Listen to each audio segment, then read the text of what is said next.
मंच पर विराजमान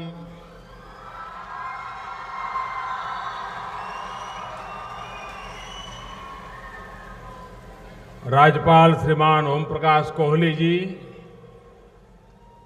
इसी धरती के संतान, राज्य के मुख्यमंत्री श्रीमान विजय भाई रूपाणी जी, उप मुख्यमंत्री श्रीमान नितिन भाई, केंद्र में मंत्री परिषद के मेरे साथी और देश के दिव्यांगजनों के साथी श्रीमान थावरचंद जी गहलोत जी, केंद्र में मंत्री परिषद के मेरे साथी श्रीमान कृष्णपाल जी, श्री मनसुख भाई मांडविया, श्री आत्माराम परमार, संसद के मेरे साथी श्रीमान मोहन भाई कुंडारिया और यहां के मेयर श्रीमान जयमान उपाध्याय जी और मेरे प्यारे परिवारजन, ऐसे सभी दिव्यांगजन भाई और बहनों,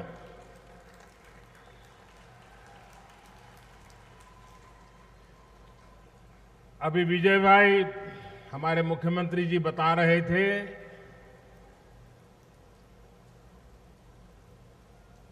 कि प्रधानमंत्री के तौर पर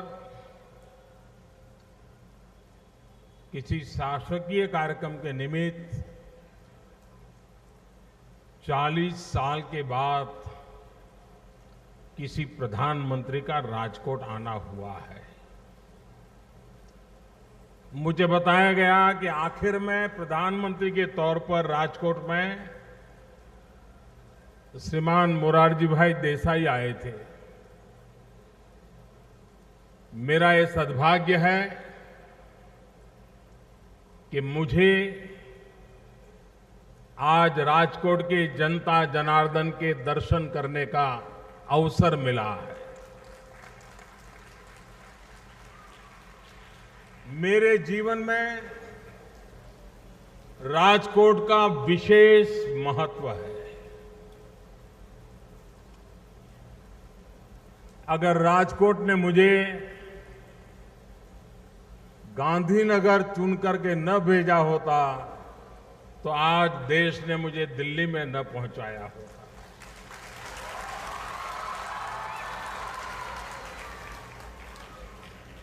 मेरी राजनीतिक यात्रा का प्रारंभ राजकोट के आशीर्वाद से हुआ, राजकोट के भरपूर प्यार से हुआ और मैं राजकोट के इस प्यार को कभी भी नहीं भूल सकता। मैं फिर एक बार राजकोट की जनता जनार्दन को सर झुका करके नमन करता हूं, प्रणाम करता हूं, वंदन करता हूं और बार बार आपसे आशीर्वाद की कामना करता हूं।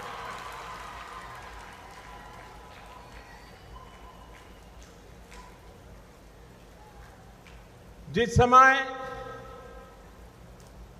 एनडीए के सभी सांसदों ने मुझे नेता के रूप में चुना, प्रधानमंत्री पद का दायित्व निश्चित हुआ और उस दिन मैंने भाषण में कहा था कि मेरी सरकार इस देश के गरीबों को समर्पित है।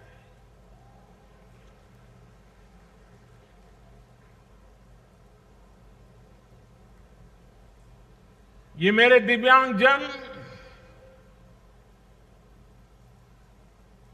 देश पे करोड़ों की तादाद में दिव्यांगजन है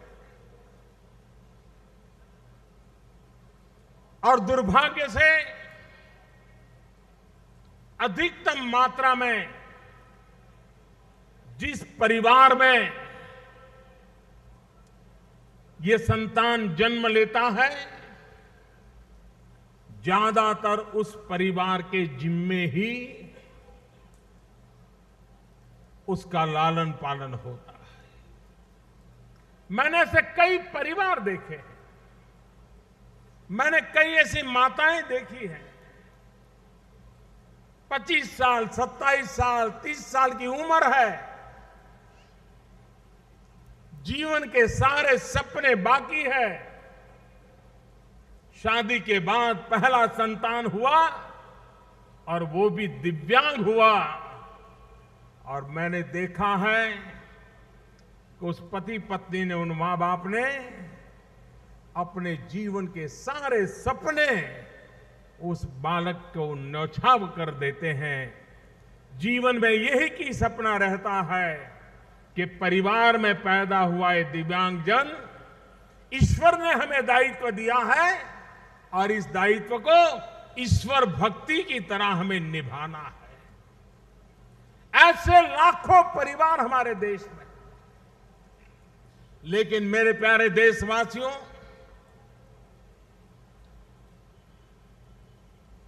ईश्वर ने शायद एक परिवार पसंद किया होगा, उसके घर में किसी दिव्यांग जन का आगमन हुआ होगा। परमात्मा को शायद भरोसा होगा कि यही परिवार है, उसकी संवेदनशीलता है, उसके संस्कार हैं, वही शायद इस दिव्यांग बच्चे को पालन करेगा। इसलिए शायद परमात्मा ने उस परिवार को पसंद किया होगा। लेकिन भले वो किसी एक परिवार में पैदा हो, लेकिन दिव्यांग ये समग्र समाज की जिम्मेवारी होती है, पूरे देश का दायित्व होता है, और इस दायित्व को हमें निभाना चाहिए। हमारे भीतर वो संवेदनशीलता होनी चाहिए। जब मैं गुजरात में था तब भी इन कामों पर मैं बल दे रहा था। राजकोट के अंदर ही हमारे डॉक्टर पीवी दोषी भी इस प्रकार की एक स्कूल के साथ जुड़े थे। उसके कारण मुझे लगातार उन बच्चों से मिलने का मौका मिलता था, उनके साथ जाने का मौका मिलता था। और मैं डॉक्टर दोषी साहब जिस प्रकार से भक्ति भाव से उस स्कूल में उन दिव्यांग बालकों के प्रति प्यार भरा नाता जोड़ करके रहते थे, उनकी एक बेटी भी इस काम के लिए समर्पित थी। ये चीजें मैंने जो देखी थी, तब तो मैं राजनीति में भी नहीं था, बहुत छोटी आयु थी। डॉक्टर दोषी जी के घर कभी आया करता था और कभी उनके साथ जाता था, तो मन पे एक संस्कार हुआ करते थे, एक संवेदना, चेतना जगती रहती थी। और जब सरकार में आया, जिम्मेवारी मिली, आपको याद होगा हमने एक बड़ा महत्वपूर्ण निर्णय किया था। सामान्य रूप से स्वस्थ सामान्य बालक को एग्जाम पास करने के लिए 35 मार्क की जरूरत पड़ती है 100 में से। हमने निर्णय किया था कि दिव्यांग बालक को मिनिमम 25 मार्क हो तो भी उसको पास माना जाए, क्योंकि एक स्वस्थ बालक को अपनी जगह से उठ करके किताब लेने में जितना, अलमारी में से किताब लेने में जितना समय जाता है, दिव्यांग बालक को उससे 3 गुना समय जाता है, 3 गुना शक्ति लग जाती है। ऐसे बालक को विशेष व्यवस्था मिलनी चाहिए। और गुजरात में जब हमारी सरकार थी, मैं जब यहां काम करता था, उस समय मुझे ऐसे कई निर्णय करने का अवसर मिला था।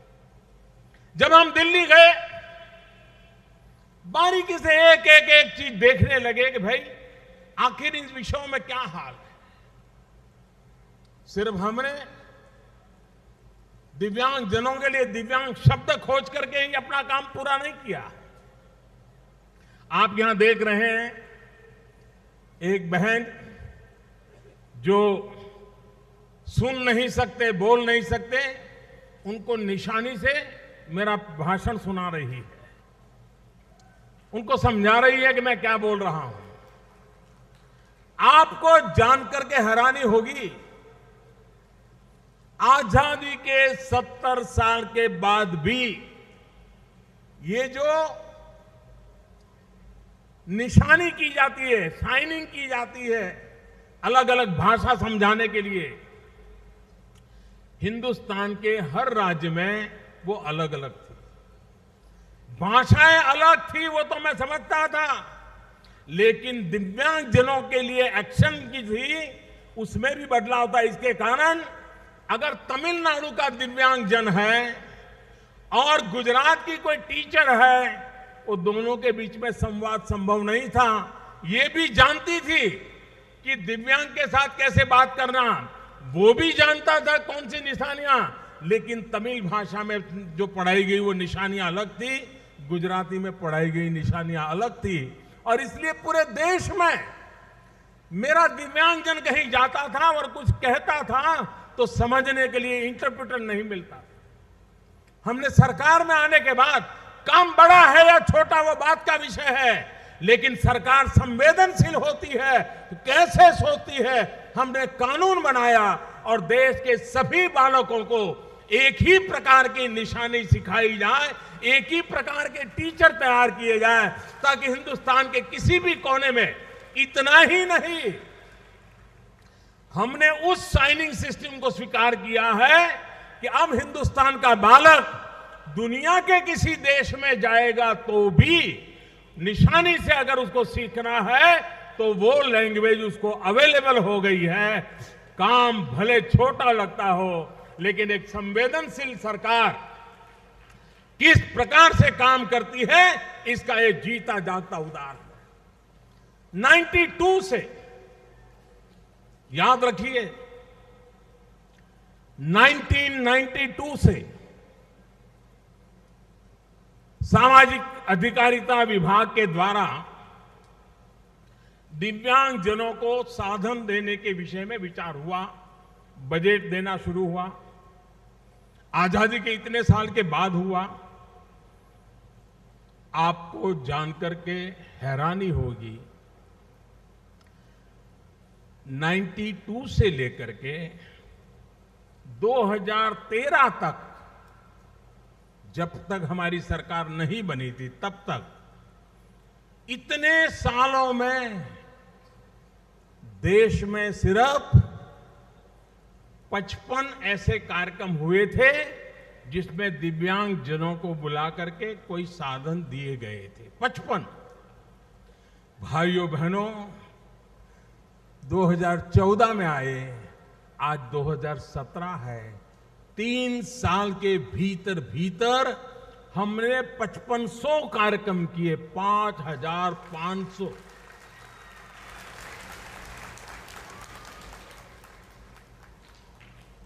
पच्चीस 30 साल में 55 कार्यक्रम, 3 साल में 5500 कार्यक्रम।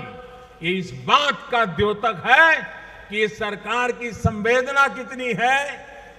सबका साथ, सबका विकास, इस मंत्र को चरितार्थ करने का हमारा मार्ग क्या है। और भाइयों बहनों, एक से बढ़कर एक नए वर्ल्ड रिकॉर्ड पर स्थापित कर रहे हैं हम, दिव्यांगजनों की मदद के बल रिकॉर्ड। आज भी राजकोट ने 18,500 दिव्यांगजनों को एक साथ एक ही छत्र के नीचे साधन सहाय का एक विश्व रिकॉर्ड आज प्रस्थापित कर दिया है। मैं गुजरात सरकार को, राजकोट के अधिकारियों को और सभी मदद करने वाले बंधुओं को हृदय से बहुत बहुत अभिनंदन करता हूं कि मेरे दिव्यांगजनों की चिंता करने के लिए इतना आगे। अभी मैं कुछ साधन यहां टोकन रूप कुछ दिव्यांगजनों से दे रहा था। मैं उनसे बात करने का प्रयास करता था। उनके चेहरे पर जो आत्मविश्वास दिखता था, जो खुशी नजर आती थी, इससे बड़ा जीवन का संतोष क्या हो सकता है दोस्तों। और हमारे गहलोत जी जब भी कोई कार्यक्रम बनाते हैं और कभी मुझे आग्रह करते हैं तो मेरे और कार्यक्रम को आगे पीछे करके भी दिव्यांग जनों के कार्यक्रम में जाना मैं पसंद करता हूं। मैं इसे प्राथमिकता देता हूं, क्योंकि एक समाज के अंदर यह चेतना जगना बहुत आवश्यक है। हमारे यहां रेल के डिब्बे में जाना है, सामान्य मानवी के लिए तो कुछ मुश्किल लगता नहीं है। बस में चढ़ना है, सामान्य मानवी को लगता नहीं। हमने आकर के एक सुलभ योजना का बड़ा अभियान चलाया। देश भर में सरकारी हजारों की ऐसी जगह पर ढूंढ के निकाली है जहां सामान्य ऐसे नागरिकों को जाना है, तो वहां दिव्यांगजनों को भी जाना है। तो उनके लिए रेलवे प्लेटफॉर्म अलग प्रकार से हो, ट्रेन के अंदर चढ़ने का उनके लिए अलग व्यवस्था विकसित की जाए। सरकारी दफ्तर हो तो ट्राइसिकल लेके आता है तो सीधी सीधी साइकिल अंदर तक चली जाए। टॉयलेट हो, आप कल्पना कर सकते हैं अगर दिव्यांग जन को उसके अनुकूल टॉयलेट नहीं मिलेगा तो उसका हाल क्या होता होगा, कितनी तकलीफ होती होगी। और जब तक हम इन चीजों को देखते नहीं, समझते नहीं, सोचते नहीं है, तो हमें अंदाज नहीं आता है कि चलो यार चल जाएगा, वो तो एडजस्ट कर लेगा। जी नहीं भाई, हम लोगों को जागरूक होकर के अरे अपना मकान बनाएंगे, सोसाइटी बनाएंगे, फ्लैट बनाएंगे, तो भी ये सोच के बनाएंगे कि कोई भी दिव्यांगजन मेहमान बन करके आएगा तो भी उसको लिफ्ट में जाना है तो सरलता से जा पाएगा, टॉयलेट जाना है तो उसके लिए अलग से व्यवस्था होगी। समाज का एक कैरेक्टर डेवलप होना चाहिए और हम लोगों ने निरंतर ये प्रयास किया है और उसका परिणाम आज हजारों ऐसे स्थान पर ये सुलभ व्यवस्थाएं निर्माण होने लगी हैं, उसका काम होने लगा है, मॉडल पक्के हो गए। अब जितनी नई इमारतें बनती हैं उन इमारतों में दिव्यांग जनों के लिए व्यवस्था ये भारत सरकार में कंपलसरी कर दिया गया है। मैं गुजरात सरकार का भी आभारी हूं कि उन्होंने इस चीज को अडॉप्ट किया है, उसको आगे बढ़ाने की दिशा में उन्होंने स्वीकृति दी है। मेरा कहने का तात्पर्य यह है कि बड़े कार्यक्रम से एक तो सरकार की जिम्मेवारी फिक्स होती है कि जाओ भाई इलाके में ढूंढो कौन दिव्यांगजन है जो मदद के पात्र हैं और सरकार के दरवाजे तक पहुंच नहीं पाते हैं। सरकार उनके दरवाजे पर जाए, उनको खोजे और इस कैंप लगा करके उनको मदद की जाए। ये हमने नई दिशा पकड़ी और उसी के कारण आज 18,000 से ज्यादा दिव्यांगजन आज यहां मौजूद है और उसके कारण समाज में भी जो संस्थाएं काम करती है उन संस्थाओं को भी इसके कारण प्रोत्साहन मिलता है, उनको ताकत मिलती है। भारत सरकार की इनोवेशन इंस्टीट्यूट्स हैं जो काफी काम कर रही है। अभी मैं उन बालकों का मैंने एक दिन डेमो देखा पार्लियामेंट में, मैंने मेरी ऑफिस में बुलाया था सबको, हाथ नहीं था, उनको आर्टिफिशियल हाथ दिया गया, लेकिन मैं देख रहा था कि मेरे से भी सुंदर अक्षरों में वो लिख पाता था। प्लास्टिक का हाथ था उसका, लेकिन उसमें टेक्नोलॉजी की व्यवस्था थी, मेरे से भी सुंदर अक्षरों से लिख रहा था। वो खुद पानी भर सकता था, पानी पी सकता था, चाय का कप पी करके चाय पी सकता था। अभी एक सज्जन मेरे पास आए, उन्होंने बताया साहब मैं अब दौड़ सकता हूं, मेरे पैर को एक नई ताकत दी है आपने, मैं दौड़ सकता हूं। मुझे बता रहे थे, बोले आप कहे तो मैं यहां दौड़ूं। मैंने कहा नहीं, यहां दौड़ने की जरूरत नहीं है। कहने का तात्पर्य कितना बड़ा विश्वास नया पैदा होगा और इसके लिए इनोवेशन का भी काम हो रहा है। सरकार की अपनी इंस्टीट्यूशंस काम कर रही है, कई नौजवान हैं वो आगे आ रहे हैं और मैं देश के स्टार्टअप की दुनिया में काम करने वाले नौजवानों से आग्रह करता हूं कि आप थोड़ा सा स्टडी कीजिए, दुनिया में दिव्यांग जनों के लिए किस किस प्रकार के नए आविष्कार हुए हैं, कौन सी नई चीजें डेवलप हुई हैं, कौन से नए इनोवेशन हुए हैं, दिव्यांग जन सरलता से अपनी जिंदगी का गुजारा उस एक एक्स्ट्रा साधन से कर सकता है, वो कौन सा है। अगर आप स्टडी करेंगे मेरे नौजवान, तो आपका भी मन करेगा कि आप भी इसमें इनोवेशन करें। आप इंजीनियर हैं तो आप भी सोचेंगे, आपके पास कौशल्य है आप भी सोचेंगे, और आप स्टार्टअप के द्वारा, इनोवेशन के द्वारा उन नई चीजों को प्रोडक्ट कर सकते हैं जिसका हिंदुस्तान में आज बहुत बड़ा मार्केट है। करोड़ों की तादाद में हमारे दिव्यांगजन हैं, उनके लिए अलग अलग प्रकार के साधनों के संशोधनों की जरूरत है। रोजगार के लिए कोई ऐसा नया अवसर है। मैं स्टार्टअप की दुनिया के नौजवानों को निमंत्रण देता हूं कि आप दिव्यांगजनों के लिए इस प्रकार की चीजें बनाने के लिए प्रयोग लेकर के आइए। सरकार जितनी मदद कर सकती है उतनी मदद करने का भरपूर प्रयास करेगी, ताकि दिव्यांगजनों की जिंदगी में बदल लाने में ये नए आविष्कार काम आ सके। भाइयों बहनों, हमने वो इंश्योरेंस स्कीम को लाए हैं। 1 महीने में 1 रुपया, आज 1 रुपये में 1 कप चाय भी नहीं मिलती है। 1 महीने में सिर्फ 1 रुपया देकर के गरीब से गरीब मेरे दिव्यांग भाई भी इंश्योरेंस निकाल सकता है। और परिवार में कोई आपत्ति आ गई, व्यक्ति के जीवन में कोई आपत्ति आ गई, तो 1 महीने का 1 रुपया 12 महीने के 12 रुपये में वो इंश्योरेंस होता है। 2 लाख रुपया उस परिवार को तुरंत मिलते हैं। उसके संकट के दिन कुछ पल के लिए निकल जाते हैं। उसी प्रकार से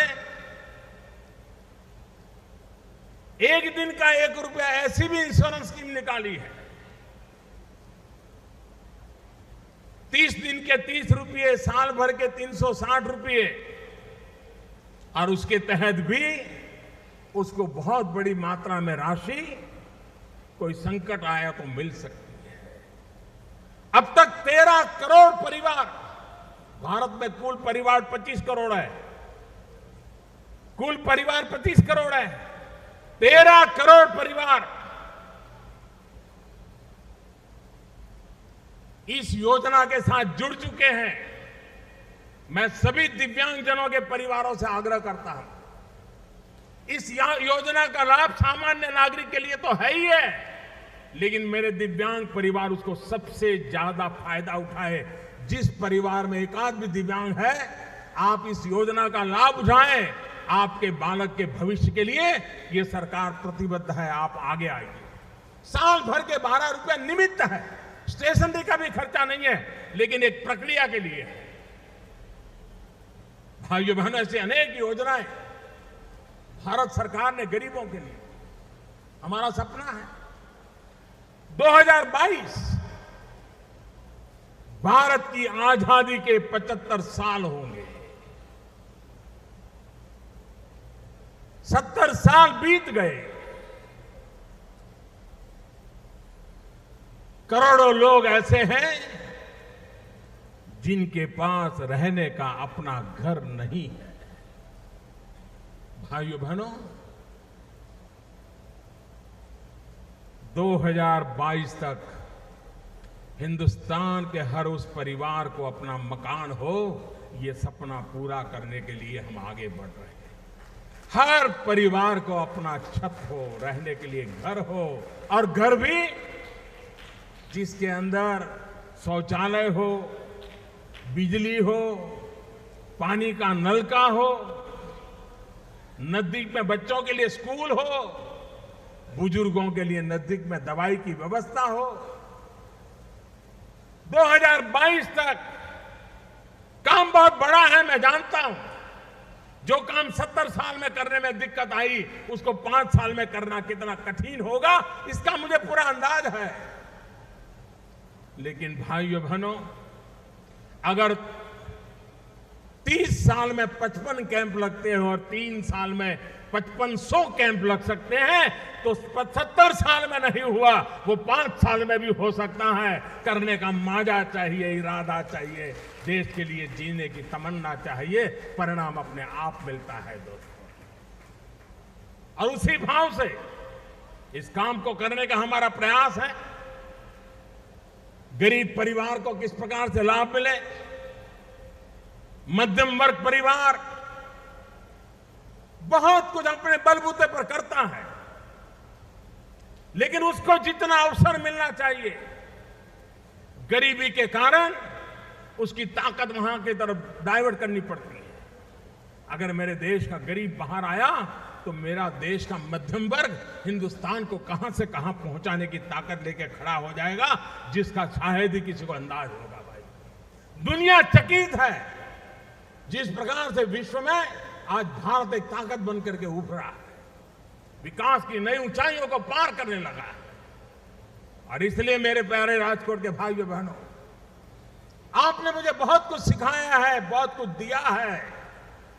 मेरी जिंदगी का रास्ता तय करने का काम इस राजकोट के लोगों ने किया है।